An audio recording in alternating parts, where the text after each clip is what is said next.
Ladies and gentlemen, any more fares, please take your seats or strapping.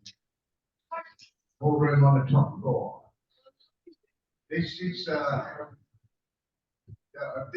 panel that probably been like every convention, every Corflu, forever from now on. The future of Corflu, oh, where art thou?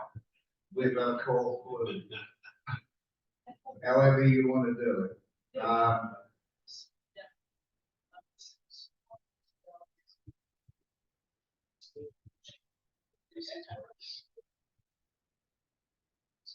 I've got the amount of shit I got for asking Lucy to do actually anything. But Lucy, you want to beat Tommy Ferguson for 45 minutes? Yeah, that's what I thought, see?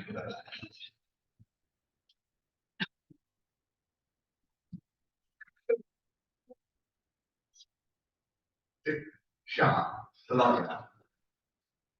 I'm a moderator and I'm a moderator of the firm. Yeah, there is a first. You've got all that. So the future of Corflu.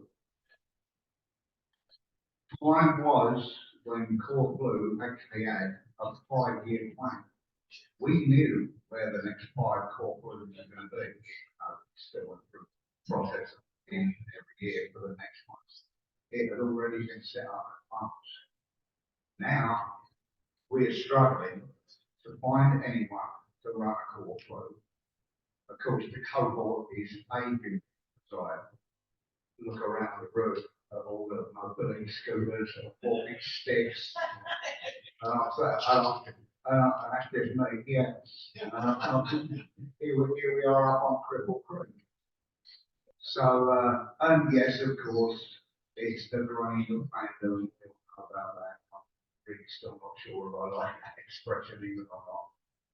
But of particular interest to our group, of course, painting fandom. Now, certain elements within a Corflu like to think that Corflu represents painting fandom. Corflu represents a part of painting fandom. Certainly, we like to think it's the best bit of the provide.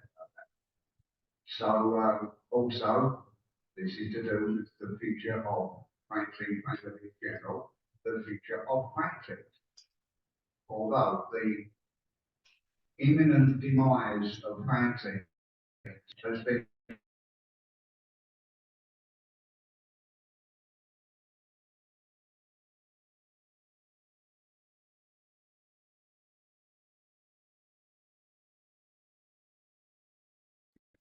group paintings in general. So we have with us our distinguished charcuterie sitting up here. We basically have Corflu columns. Do previous and coming up. One would like to think that anyone has something to say about this. So, Doc, I'll start with you. Rob Jackson. Thank you very much, Victor. When we talk about the future of Corflu, Nick has already summed up very accurately the two elements I thought we would like to discuss. One is where is it going to happen next year and who's going to do it. Frankly, I think we may have one answer. But more broadly, I think we want still look at where Corflu stands overall panel. The panel for the subjects of tech cover this, but that question still needs to be looked at. And there's a couple of pieces of evolution of both fandom and fandom that I think are worth building onto. Start with fandom as a whole. Fandom all talks about the way in which it's got bigger and broader and it's no longer proud and everything. And there's thousands of us everywhere. But I still like Bob Shaw's lovely metaphor about fandom as a village which evolved into a city, which I picked up at the time of my editorials in the Corflu Cobalt Cruise reports 14 years ago. As fandom gets bigger, it evolves into a city and then into a country. And So the numbers of areas and patches of fandom we've got bigger than more varied. You've got cosplay, you've got furry fandom, you've got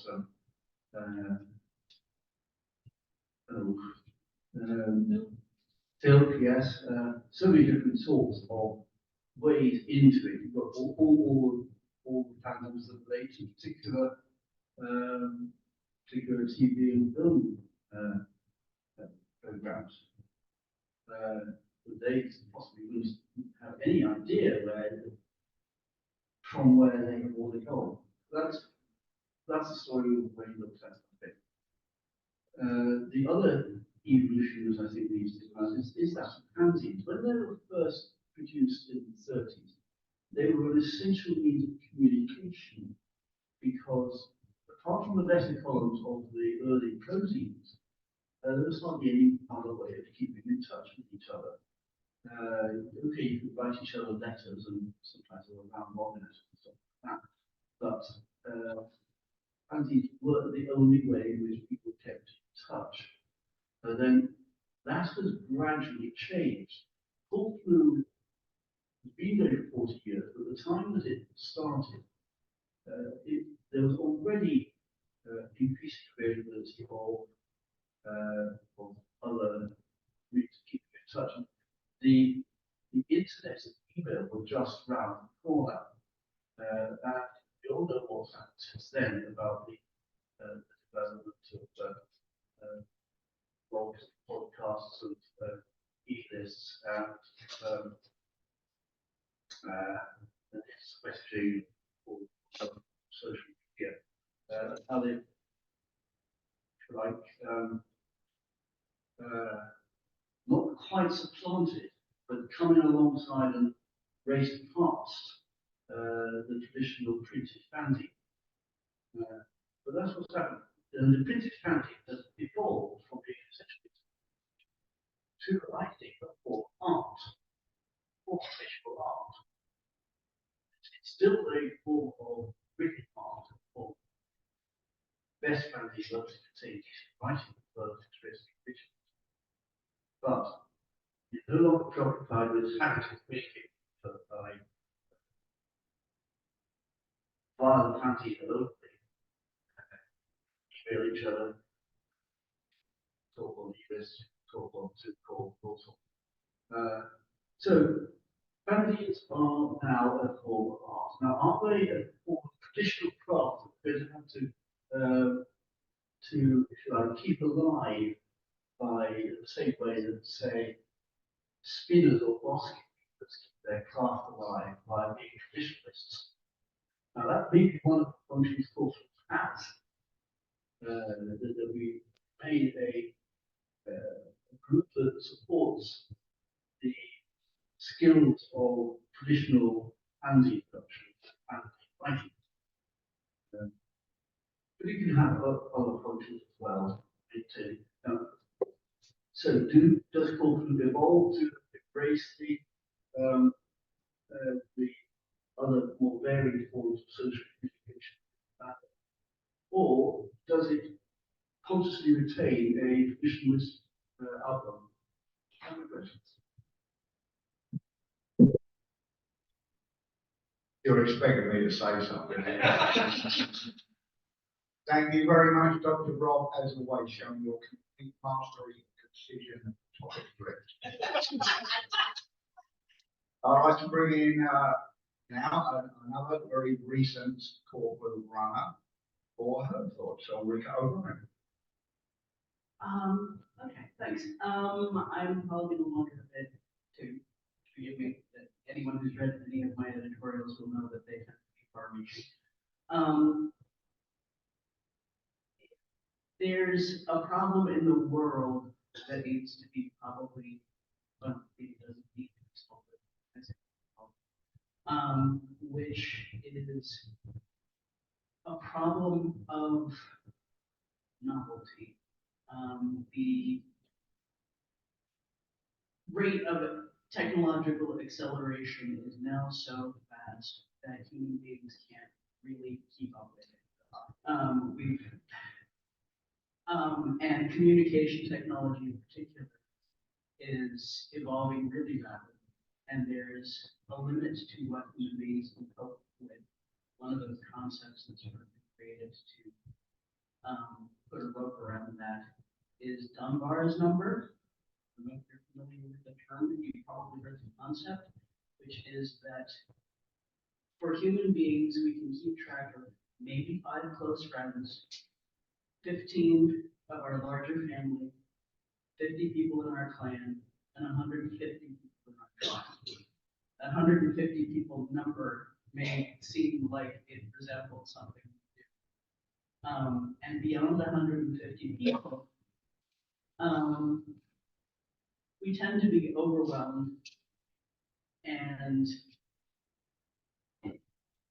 not really feel comfortable at regarding those people as part of our familiar social network. And the original World Cons, I think, were close to a Dunbar number and were therefore comfortable because they were in that size. And certainly other people have experienced what I experienced in my first World Con, which was way too fucking big. It was the LA World Con in '84. And well, since several of the principals are in the room now, I will mention that I spent the entire '84 World Cup convinced somewhere there was a really cool party with a bunch of people that I would like to be with and have interesting conversation. And fuck if I wasn't right, but I didn't meet them until they were just weird. And this is a civilizational problem that human beings are increasingly living in cities, increasingly connecting via the internet, and not really having the emotional and historical skills to figure out. So, I mean, what this has to do with the future of Corflu is that I think we have, in some sense, solved the problem with slow tech, that we know each other. And one of the things I keep meaning to write an essay about is what I entitled Fandom is a Conversation. That part of the reason we know each other is because this conversation goes on in the same room. It goes on indirectly because we keep track of each other's gossip.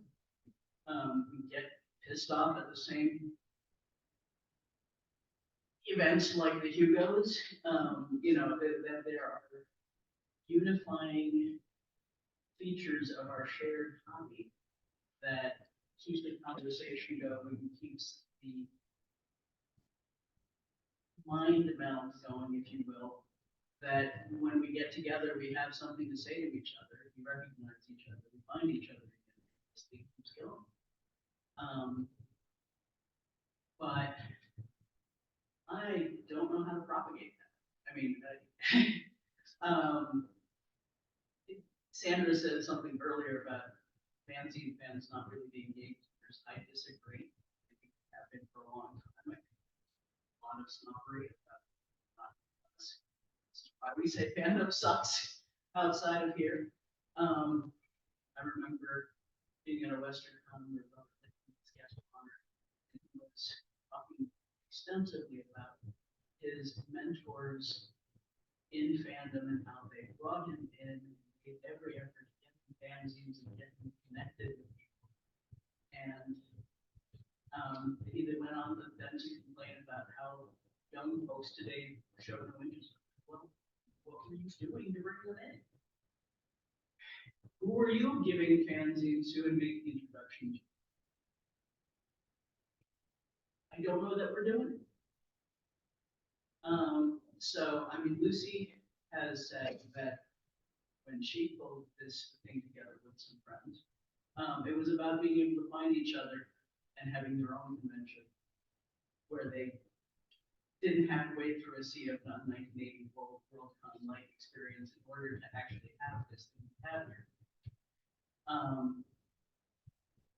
And one answer for the medium-term short future of Corflu, I think, is those of us who want it stop being around, or stop being able to make the effort to put it together, it's gonna die. And I think that's a fair way to end this lovely experience, that it has served its purpose. Other people will go on to do other things, but to the extent that there is a larger problem out there of creating brand balloons, maybe, of human beings who are able to connect at a size that they can cope with and continue community in ways that don't have to do with blood family. It would serve us well to figure out if there's a way to pass this approach on to other people, even if they don't keep things. All good.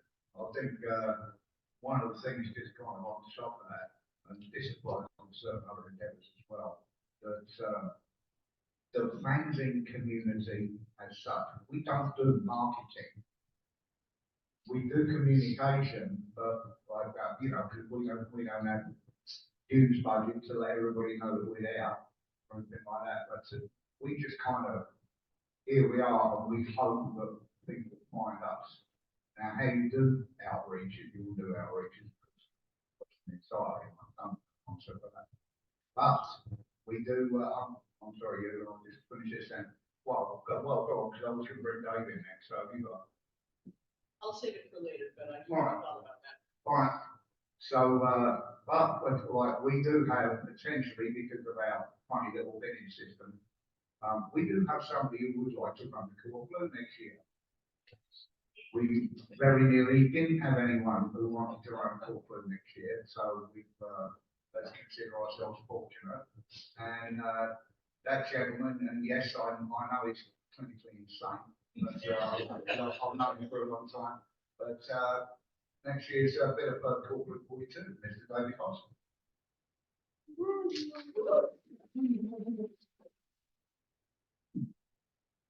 Which question do you want me to address? Future of fanzines? The future of fanzines as they currently stand is going to be electronic. Rob's idea that there will become some sort of craft art book is batshit crazy. Because any person coming wants to produce a fanzine is going to use technologies are electronic technologies. So if you want the fanzines of the future to still be open fanzines, you are effectively going to skills. So that's fanzine. Future of this convention. Last year was my first talk.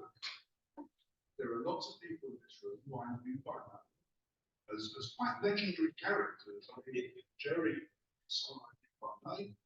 Jerry is someone I knew by name. Rich is someone I knew by name. I know Spike here, there's Spike Lucy. But I don't find any face to face. You stopped being legends.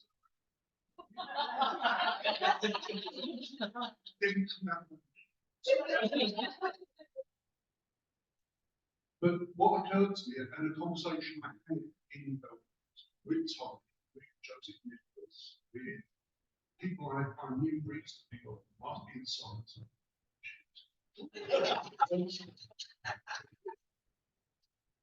Because I was looking around the world, going, well, it's very obvious to me this entity can't continue in its current governance with the people in this room, because, and it's not because you don't want to run, it's because as you get older, you lose the energy. Now, you may retire from jobs and suddenly there's a splurge of fanzine activity. Publishing a fanzine doesn't take the same energy as running. So that's where I see the problem with the convention. But it's a problem with the convention. I only speak briefly.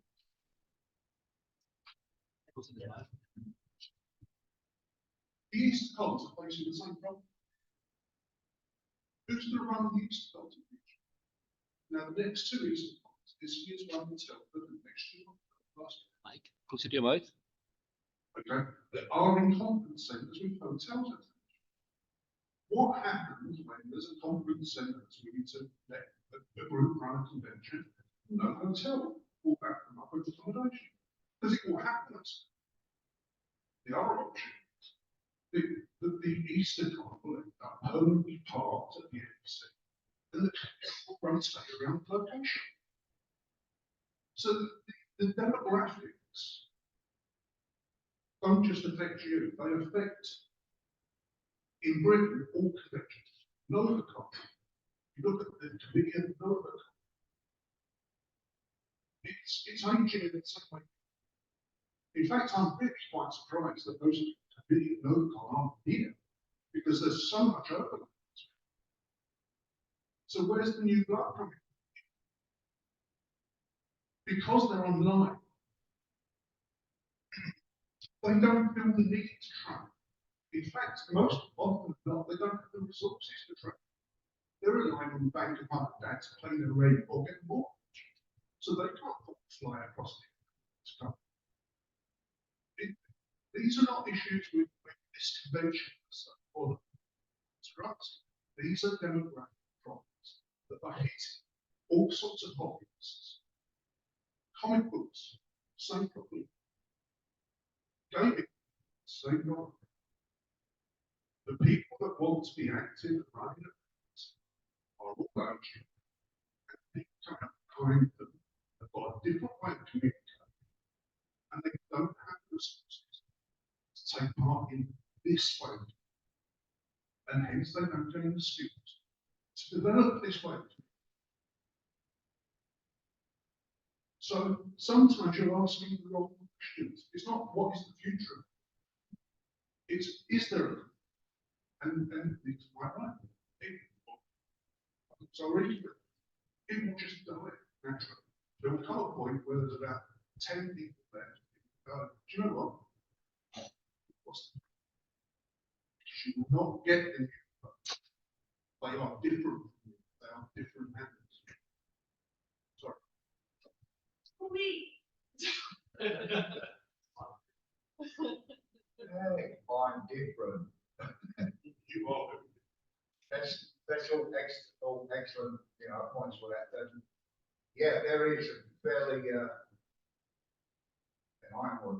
there's a fairly solid argument to be made that, yeah, it's going to end.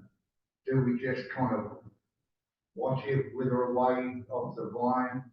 Do we celebrate it with fireworks? Do we plan for it all? Is that going to happen? I mean, you look at something like, even though not entirely within our little bit of universe, but Gary's Morning Fest. And, you're hoping there hasn't been any more additions since he actually put that list up there, although Keith Green has tried.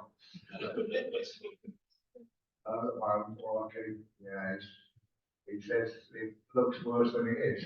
Thank God for that. But yeah,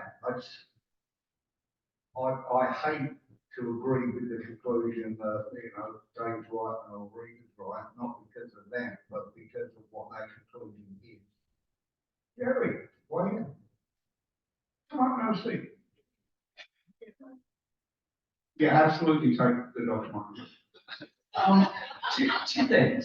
One is the question of ending convention and whether to do it, to let it fade away or do it. RiverCon is really well regarded for having announced, this is our last one, we're now done. It looks like MidwestCon is now done. A lot of fandom and a lot of the other conventions are working on emerging from the COVID era and what's next, and a lot of challenges. I personally would advocate if we see that it's done, there's a collective reason, to say, okay, Corflu X is going to be the last one. Give everybody the opportunity to go out, with a bang, go out and blaze of glory and have the fond memories versus the, oh, we just all die. The other thing I wanted to mention, working on the membership list project, be sure to fill out your part of the book. I saw trends. And first of all, it was in the Bay Area. Ted and folks took it across the country. I think one of the great strengths of Corflu is how we travel. And you've got people that, when it was in Madison, or the 6, 10, and 20, which were Minneapolis and Madison, you've got people that went to those 3 Corflus that we would love to see. And if Corflu continues traveling well, we pick up Bay Area, we pick up locals in the Bay Area, we pick up Seattle locals. So paying some attention to where we're going. We had the trend of the first Vegas Corflu was Corflu 12. And then 21, 25, and 29 were all in Vegas. We had like a decade of Vegas Corflus. Right now we've got Britain, kind of we're going to Britain every other year.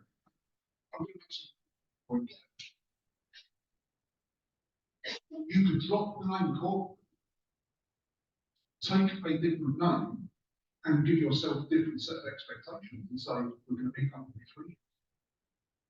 And just drop the rigidity.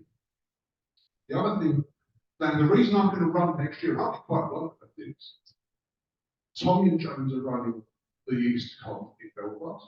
I want to be supportive of them. I want to see every face in this room at them, because I want to support them as well as. The other thing I want to do is to try and hold out a welcome mat to something continental European back and try and get more numbers, because demographically they tend to be younger. And if we can get them involved, then they can run a couple of Corflus along the way. It might just buy enough time to do some outreach work. But that's got to be a conscious effort. That can't just be, well, we'll see if it comes. That's got to be conscious outreach if you want this business to go. Polish, Martian, Red. I was in Berlin last year for their first convention. There's a whole heap of people out there that want to know about this aspect of family.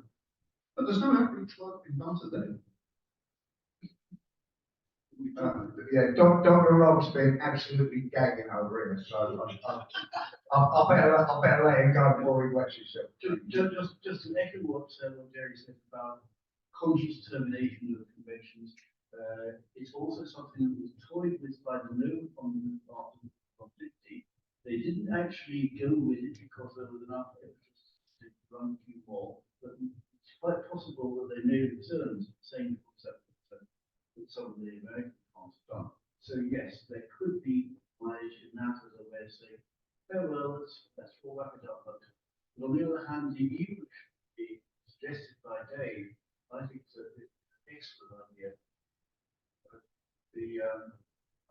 It means that we've got the Anglophone only thinking about Corflu, which we're all welcoming about people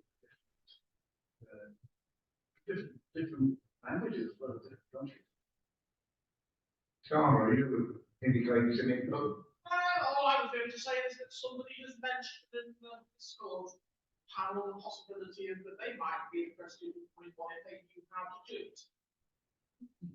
Fascinating. And I mentioned, and I said to them, if they keep that, they can certainly find people to jump in and help. Yes, you will have a part beaten to your door for that one thing. Surely, You hear that, Cat? Yeah, you listening, Cat? well, is that someone that's in this room? That's someone who's out in the room. Okay, great, fair enough. It's someone who's on Zoom. There's one option. But I would expect anyone that wants to run a RelaxCon stomach convention to be at the one before it or the one before that at least.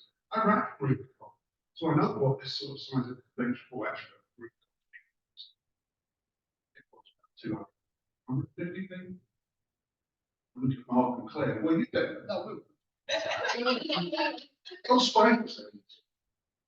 148 then, obviously. How many were there?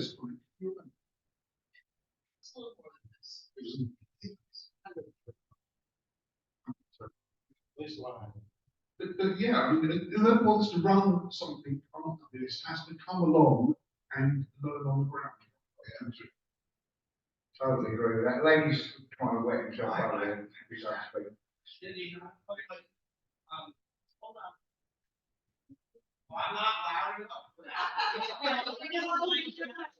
Oh, all right. I was just wondering why, Jerry was saying, well, maybe Corflu needs to go out with a bang. And I guess I thought, well, as long as there are still people that want to run it every year, why should it need to stop? And that's all. I would like weigh in. I'm supposed to be moderating and not doing that. And I think already they make the same point I was going to do. I consider there's a very, very many good reasons why you would stop. And that is, as your numbers start to dwindle, your membership is going to end up with like $500 for what you're going to have to pay. Oh, so not enough people join. Yeah. You have fixed cost. You got this room is a fixed cost of any convention.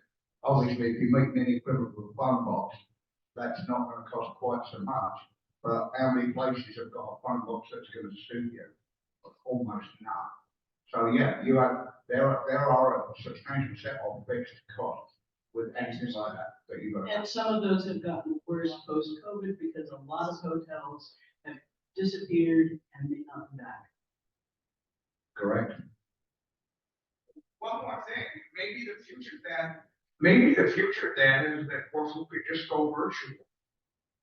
You know, and That's not the same before. The UK, they have 4 small to medium hotels in the US.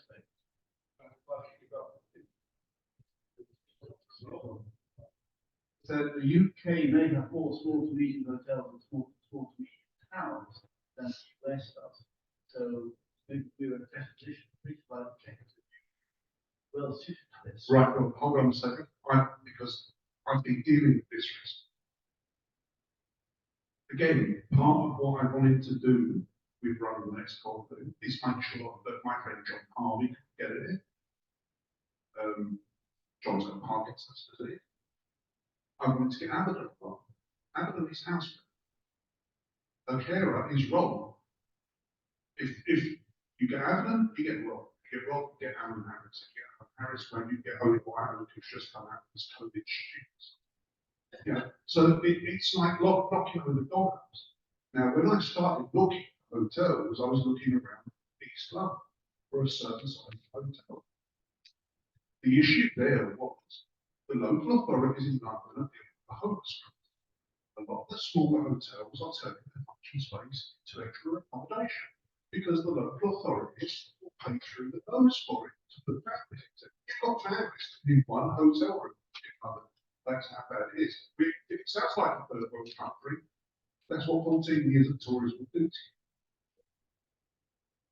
you. Nick suggested that Watford, completely out of the blue, because he comes from around I approached the Hillview Watford. It's got function space. £6,000 a day. £18,000 for a weekend. Once I'd made that shift from East London looking west, that's when I looked at Europe to see if the hotel was still there. And they have quoted us to run work. But it means that moving that further out. I will pay out of my pocket to get Abaddon and Uber all the way around to that hotel and all the way back. So she can get it unimpeded. Otherwise, she won't be able to take it. And actually, I would like to see Abaddon one more time. She is one of the mainstays of my time when I was first.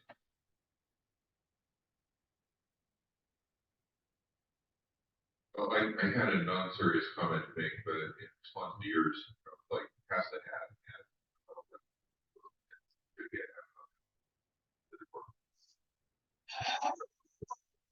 Yes. Okay, less seriously, I think there will always be Corflu, and it's like we could go thousands of years. will be in it, okay, because it will be AI generated. About the computer. Dance and basically watch it. I will get that done to the convention as a part of. What an absolutely terrifying concept that is, you know, now everybody's just immediately thinking about, oh yeah, all those heads in jars, like running around. I've got that, what was it, Futurama? Yeah. Like all the heads in jars of Futurama, and like, you walk in a room, what's the worst head in a jar that you could possibly imagine? You're gonna go, I'm not asking that to expect an answer, but I'm expecting you all to think that, I'm not like, all right, stop, that's not getting it, right? In your case, I would believe that. So, yeah, are we approaching anything resembling a point to any of this, by the way? It's all good. Go on, Paul Ricky, you gotta make it selling. I'm not like it. Well, so I did have that one thought, maybe two thoughts about, moving into different communications that sort of makes sense with what we, can't remember if it was Michael. I think it was somebody's, I was talking about audiobooks and the things that I like about them and, podcasts for that matter.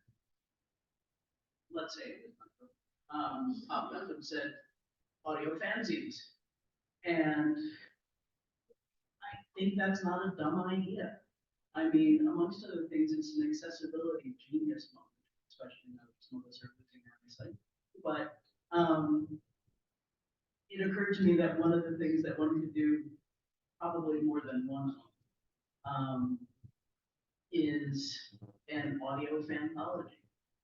I imagine there might be a place that would host such a thing so that it can get out in the world. Well, we've already got 100 issues of Octothorpe that supposed to be an audio fanzine. Well, yeah, absolutely, but let 1,000 flowers bloom, does that mean we don't need another one? We could do with more.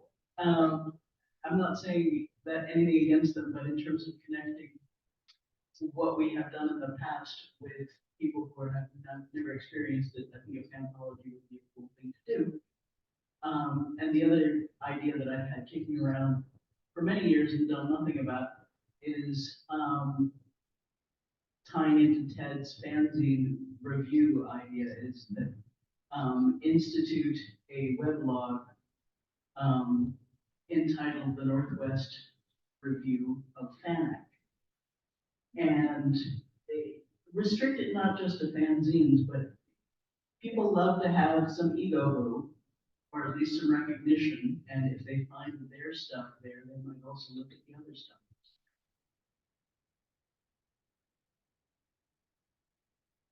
Well, and now saying stuff like, oh, for the own vaccines. What an amazing concept. I think they call them podcasts.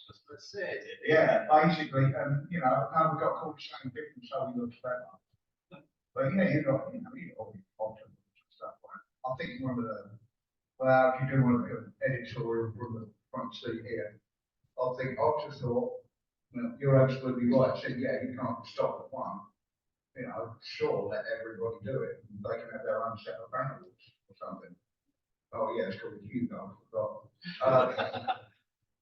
But yeah, I can have all that going on. But you know, this is like an Alison's got things. Alison's got style, and Alison's style is very in crowd and clubbing. Same plot that was like that. I thought, no, feel free to tell me I'm talking about shit. I do that. You're talking about this as though it hasn't already happened somewhere else. It's like Lenny was saying earlier, he is in a Facebook where there are groups of much younger fans talking about classic books and they have no connections whatsoever. These things are probably already reinvented, just that we haven't got that. Because we are still involved within our own community. How many of you are adding other Facebook groups where you're not already You're not doing your personal act. Some of us do. Yeah, some of us do. So,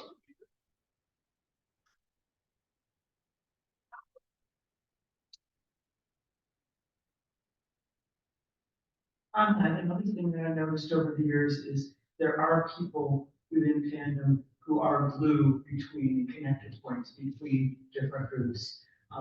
Decadent Dave Clement, Filker up in Winnipeg, is also a folk musician and tying in the whole Minneapolis music together. And wherever he goes, he's connecting people. John Singer is one of our famous ones. Everybody knows John Singer.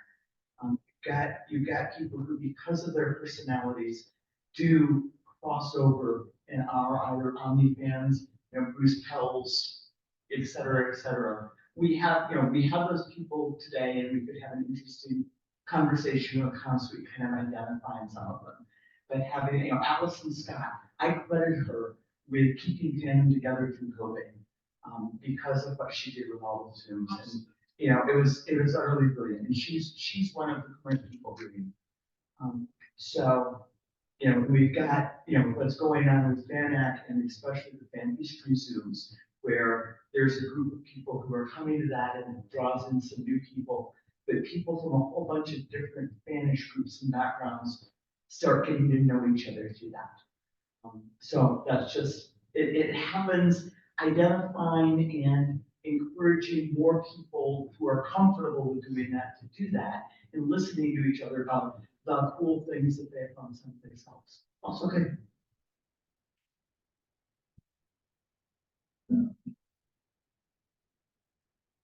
That it then? Almost. We're very happy with 40-minute time, are we not? And if you have brief closing remarks from you, Rob, I'm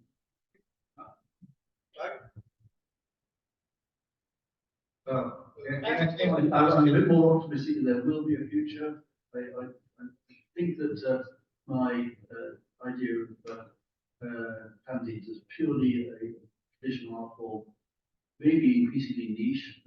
I'm encouraged by the fact that a lot of people are talking about diversification, more interest in electronic communication. I think will evolve.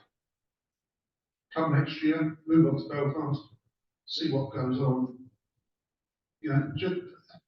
That's all you can do at the moment, is see what the next one brings, see what the new faces through the door are, see if they're willing to continue.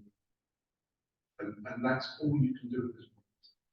But try and do the outreach work. So that if you get 6 new faces at the next 5 Corflus, you've probably got enough people to run another 3 Corflus. If you get another 5 at each of those Corflus, you've got enough to run another 2 or 3 Corflus. But that means going out and doing that work and saying, there's somewhere interesting to go. Remember that to finish up relatively optimistic when I wrote in Corflu Cobalt about inclusion of blocks and so on in what fandom does. In fact, we're coming up to the same relatively optimistic view now. I want to ask a closing question. Who here in this room wants to run Corflu 43, or if not that year, a year after? Or who would people in this room like to see run Corflus? But mostly, we need us stepping up. And I'm looking at some people that I think are like the suspects. It's been a while since we've had a big East Coast Corflu, right? I mean, there's Rockville, that was good. I could drop someone and give it, I'll let you volunteer. Yeah, I'm not Jerry. Jerry.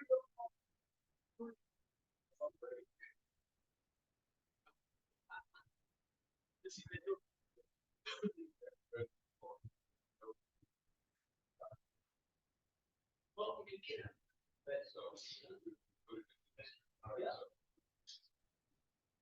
Okay, you got something? Hear me. You asked one question, who will run?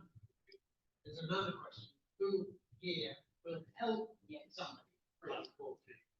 Yeah. I will help someone run Corflu. Yeah, think about everybody, the writing Catholic community is how wonderfully everybody pitches into it. So that's, Which makes it like, you lot shut up, tell me what she's doing. Next year, you said you're going to World Cup, but I'm not going to. Why are you going to World Cup? We want people to come to World Cup Day. Excuse me. That is their smaller World Cup this year.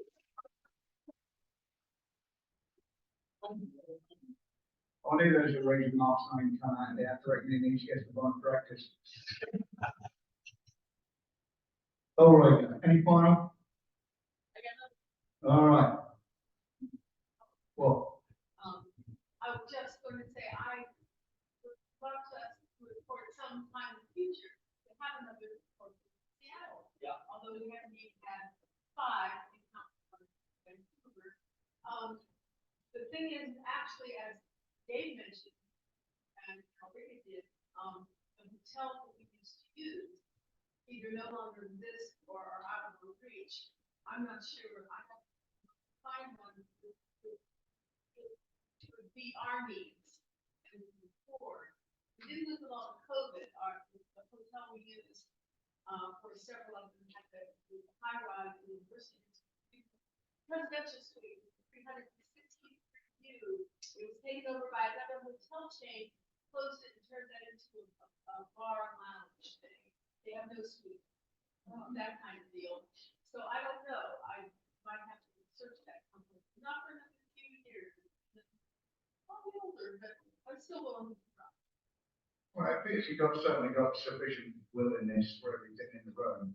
Because it's like, everybody in our room sticks their hand up, say, what, will you help? Yeah, oh yes, absolutely, I'll help. Will you actually run it? No. The old truism used to be, pretty much works out in my case that, like, when you run a Corflu, you have to take 10 years off before you can run another one. It takes 10 years to recover from running the Corflu. And I'm actually barely alive proof of that. Having done 3. But hey, it's dinner time. I would like to thank the Dr. Rob Jackson. I would like to thank Rita O'Brien, my esteemed co-editor. Well, sometimes she has a and I would like to thank Mr. David Hodgson for his remarks on next year. And I would like to thank the audience for their contributions. Now you can all go and have some dinner.